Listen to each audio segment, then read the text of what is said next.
যেটাকে আমরা দিয়েছেন ধন্যবাদ। আবারও বলবো, আপনারা আসার আগে আমাদের আগে কিছু দিলে আমরা আপনাদের সম্মান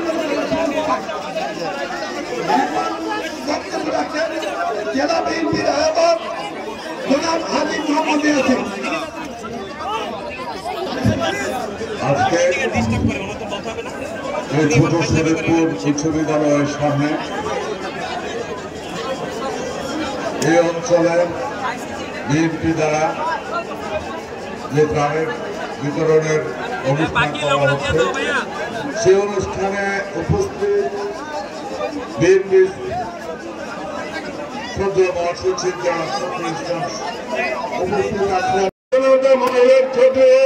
ধন্যবাদ জানাচ্ছি কুমিল্লা জেলা বিএনপির উত্তরের বিএনপির আহ্বায়ক জনাব ইয়াসিন ভাই সহ স্থানীয় বিএনপি নেতৃবৃন্দকে।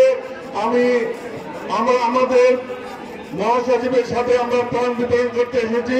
সবাইকে আমি ধন্যবাদ জানিয়ে আমি আমার বক্তব্য শেষ করছি। আজকে যারা বন্যার্থ আছে তাদের পাশে বিএনপি যেমনি ভাবে দাঁড়িয়েছে, আজকে প্রতিষ্ঠা বার্ষিকী 1 সেপ্টেম্বর শহীদ রাষ্ট্রপতি জিয়াউর রহমান সহ দেশব্যাপী ধন্যবাদ জানাচ্ছি কুমিল্লা জেলা বিএনপির উত্তরের বিএনপির আহ্বায়ক জনাব ইয়াসিন ভাই সহ স্থানীয় বিএনপি নেতৃবৃন্দকে। আমাদের মহাসচিবের সাথে আমরা ত্রাণ বিতরণ করতে এসেছি। সবাইকে আমি ধন্যবাদ জানিয়ে আমি আমার বক্তব্য শেষ করছি।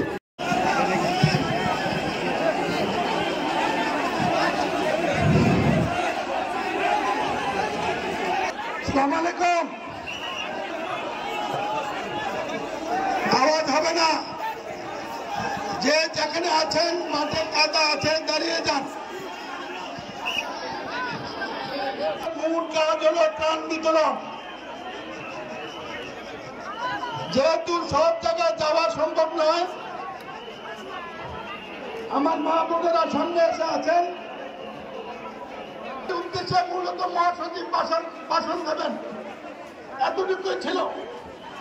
মহাসচিব দুঃখ করেছেন পথে আপনার পরিস্থিতি উপলব্ধি না করে, দেশের অবস্থা উপলব্ধি না করে মহাসচিবের আগমনকে উৎসবে রূপান্তর করেছেন। আজকে মহাসচিবের আগমন তরফ থেকে আমাদের দল